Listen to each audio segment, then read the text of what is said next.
Hello, everyone. This is Learn to Love Yourself, Serenity with Rosie.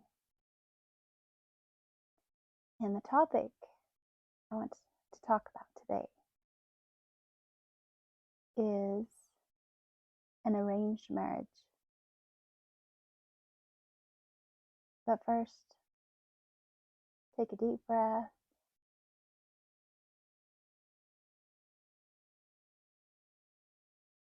All my energies.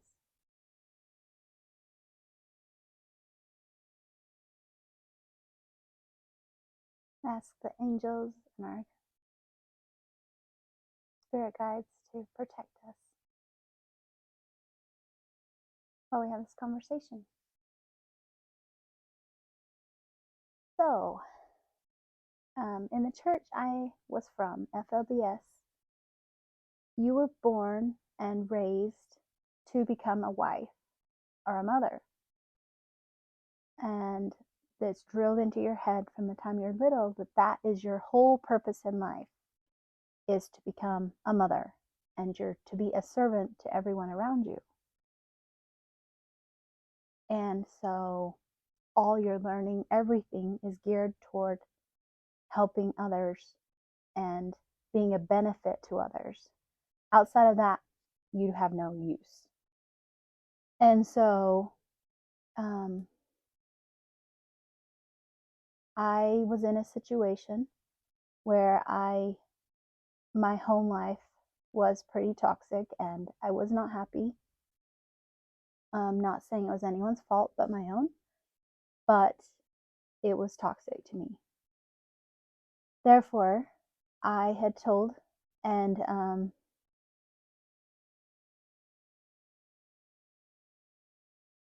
my priesthood head told me that I was so disobedient he would never turn me in and I could never get married and I was never going to get away from them. And that was a whole nother story. But I decided to take it up with the universe. And I told the universe that I was either, number one, going to get married if I was supposed to have kids in the church, or number two, I was going to leave the church because I was done. I was out. I couldn't live in that house anymore. And again, this is not to cast blame on anyone. This is just to tell the story. So I went, after I had told the universe that, it was a couple months. And then one day, the call came in. And at first I was ridiculed for, how did you turn yourself in? Because usually you couldn't get married unless your priesthood had turned you into the prophet and said, this person's obedient, they're good, they're sweet, they deserve to be married, right? I had never been turned in. So he was wondering how he knew about me. But after that, then, and then I was told no one could know because the prophet was in hiding. And so I couldn't tell my family or anything. But I had to still work because I had a job being a cashier at a grocery store. And so I had to work the rest of those couple hours until I was getting married without anyone knowing. And I secretly had one of the girls, I didn't tell her what was going on. I just told her I wanted to have my hair fixed and asked her if she'd do it. So she helped me do my hair. And then I couldn't wear my actual wedding dress. We just had to wear a dress. My mom I couldn't tell them anything about it. And so then I had to get all ready to go. And so then we had to go to this assigned place. So we were sitting in there. It's all secretive, and I only knew their name, and I had never heard of them. But to me, I didn't care. I was feeling that I didn't care who it was, because could it really be worse than the situation I was in? I guess it could have been. I was very, very blessed. But anyway, I was just putting all my trust in the universe, that the universe was doing the right thing. I knew that yes, the church leaders were playing as instruments in the universe's hands, but I knew ultimately the universe was the one guiding this situation. So I was sitting there, and my priesthood head was telling me of how they were fat and bald and didn't have any teeth and a whole bunch of things, trying to scare me in a way. And I don't know, maybe it was he was using reverse psychology to make me be more grateful for whoever it was. But in a way, I did feel better when they finally called us in and said, "Okay, it's your turn. Come in here." And we walked in and we shook hands and had this ceremony that lasts about 5 minutes and got married. And later on, my kid's dad told me that he had never had such a cold kiss in his life. But I was like, what do you expect? I didn't know him from anywhere. And it was it was exciting, but also very terrifying. I remember seeing no one could know. And so we were supposed to leave town. So I told him I had to make one stop after we went, and I saw my mom's, and said hi to them. And they were like, "We were wondering where you were." And I was like, "Yeah, just off getting married." So that seems very, very strange. And I don't know if I've even fully processed the emotions of it. I don't know. I don't know that you can in those situations, because that was like, it's drilled into your head that this is normal. And so you're now, even to think of like my own child, my own daughter, to go through this, I would have so much anxiety and be like, what? Wait, no. I I would not be accepting of it at all. But being in that situation and knowing only the limited amount that I knew, then I don't know. Maybe it doesn't seem as scary because you don't know. They say innocence is bliss. I don't know. And so definitely my situation could have been a lot worse. I know a lot of people have had worse situations than I experienced. But it was it was a start of a new life for me. And, you know, but I asked him first. I was like, "Hey, so first things, after we see my parents, then I got to go see my friend." And we've been friends since I was in school. And so, because we couldn't call them because the prophet was in hiding and we'd get him in trouble because the FBI was looking for him because he was one of the top 10 wanted people. And so, after I went and saw her, because you couldn't say anything, but I could show her anyway. And then we, I was, I went for the shock of my life because he decided that we should go to Las Vegas. And keep in mind, I was raised in Salt Lake, and before we had moved to the creek because Salt Lake was going to be destroyed because of the Olympics, because they were so wicked. At least that's what we were told. And so, and we were always told that Salt Lake City is the worst city in the world. It was the most corrupt. And so you have to imagine my surprise when I jokingly told people, "Yeah, I got married and I went to hell." I'm not saying Vegas is hell, but it's a different culture, a different kind of shock. So it was very eye opening. And I know for a while, we walked around, I went in the first casino I ever had, and, just going around, and it just was, it was super, super crazy.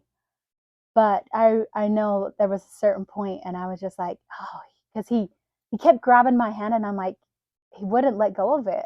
And I just was like, okay, you know? I mean, it's like all of a sudden getting stuck with something like, okay, you guys are together now and you can't leave each other alone.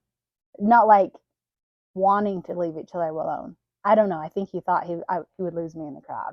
It might have. I don't know. I didn't know where I was going, but I remember thinking, oh, wow, he's scared because I felt someone shaking. And then it was later on I realized it was actually me. I was terrified. And then I, he was like, well, we need to find somewhere to sleep for the night. And that was honestly in the church, that was the most dreaded thing. You heard horror stories about the night you get married. And it was, no one looked forward to it. It was like the most terrifying thing you could imagine. I mean, having somebody that you don't know and now you have to sleep with them. And it's just, there's no easy way to put that. That is very, very, very intimidating and scary. And I just remember telling him, I can't sleep in this city. Just the feelings and the emotions of it. I don't I don't know. I have been there since and it doesn't seem as scary as it was that night. But I was like, I can't I can't sleep here. Sorry, that might have been loud. Um, but I told him I couldn't. You know, and we were just talking, trying to get to know each other. And so far, he seemed decent. He seemed like a really decent guy. And I was very counting myself very, very lucky. He was only a couple years older than I. I was 18, so at least I didn't marry somebody who was 60 or 70, you know, or twice my age. And so then we decided to head back to Mesquite. So we were driving, and I guess got a little distracting, and we ended up getting pulled over. And the cop is like asking me questions like, are you being held against your will here? Are you guys good? And we're just like, we're fine. But I know that cop was like, what the heck is going on? Because we were trying to not be awkward, but we were very awkward, if you know what I mean. But I know that cop kind of knew something suspicious was going on, but he couldn't put his finger on it. Anyway, so he did let us go. And I remember after we got back to the motel, being so terrified and heard stories of you can't stay in the bathroom too long because if you stay in the bathroom too long, then they'll worry about what's going on. And then, you know, just the list went on, all the fears and doubts and scary things that can come up when you're just like, what am I supposed to do? You know? And so I finally got brave enough and went out. I don't honestly remember. I don't I don't think he was in bed. No, I don't think so. But I just got in my robe and everything. And I don't even think I took my robe off. I just laid down in the bed. And I remember that he reached over. We were talking a little bit every once in a while. And he reached over and grabbed and took a hold of my hand. And I just remember being so terrified. And I laid awake all night because I didn't dare fall asleep because I didn't want him to think I was human. And like I didn't want to disrupt anything or not be any, you know, so I just laid like a statue all night. Literally. It was very exhausting. And but I am very grateful. Like I said, I was very, very blessed that I had somebody who was kind and understanding. And, you know, even though we have other differences that we chose to not be together still, I do appreciate the kindness and consideration that he showed me because he was never forceful. He never even kissed me until I kissed him, and that was, I don't remember how long it was. It's probably almost a month, or it was probably closer to 2 weeks when I finally kissed him for the first time, and then he actually kissed me back once. But he didn't like force himself on me, which that's why I say I was very, very fortunate, because a lot of people didn't get that. And so I am very, very grateful. But would I advocate for arranged marriage? Absolutely not. Do I think it's a good idea? No. But everyone has their own choices, and that was just my experience. And I think that people are too quick to get married. I think people are too quick to jump into things without getting to know themselves, number one, and the other person. And so that they can both have a good foundation. I think it should be a well thought out journey. I don't think it should be something that's ever an instant idea. But that's my own perspective on it. And who knows, maybe something will change my mind.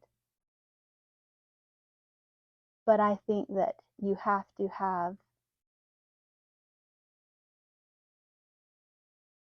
be able to have that trust there. And I don't think that the one thing I do want to portray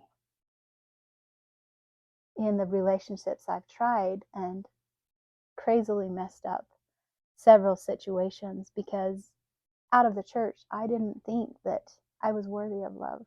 I didn't think I was worthy to have a voice. I just thought that my only use was to what use I was to men. And that's actually really sad. It's a really sad thing. And so the biggest thing is you have to learn to value yourself first. Because if you don't value yourself, you can't be valued by anyone else.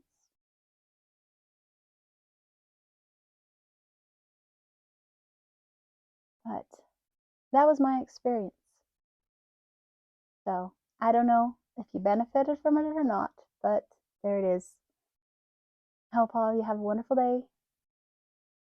And remember, you're loved.